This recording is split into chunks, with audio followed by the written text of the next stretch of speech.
Hi there. This tutorial will help you understand how to view the dashboard on Aihello's platform. Firstly, revenue by marketplace will show you an aggregated data of all your data in each marketplace over the past while.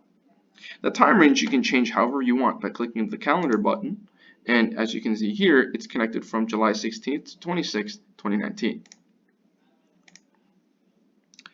So also looking here, you can see all the marketplaces that you have connected, and it shows the data of each one of these. So you have Amazon France, Amazon UK, Amazon Germany, and WooCommerce down here.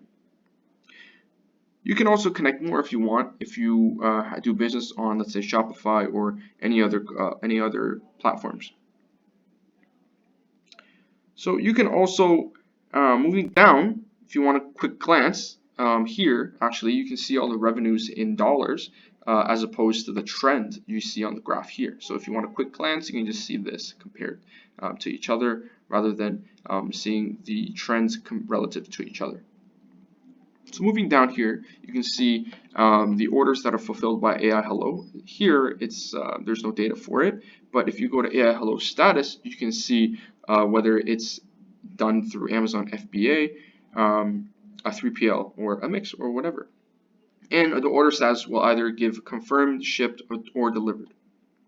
Now here, this is a list of all the products that need to be restocked or are nearing to restock. So the product here, and the reorder date will give a recommended date using artificial intelligence by Aihello to give you a date to restock by. So this item is inventory, the quantity is becoming a little low, so it's suggesting a restock date of September 28th, 2019. Now next here you can see a graph that is total revenue of actual versus forecast. So you can see a difference between our forecast and our actual revenues. And moving on down here, you can also see a unit sales of actual versus forecast, with the actual graph being the blue and the forecast being the green line. Now moving down here, you can see the revenue by SKU it just shows your top four sales of your top four selling SKUs. Now I hope this helps you understand the dashboard a bit more. Thank you for listening.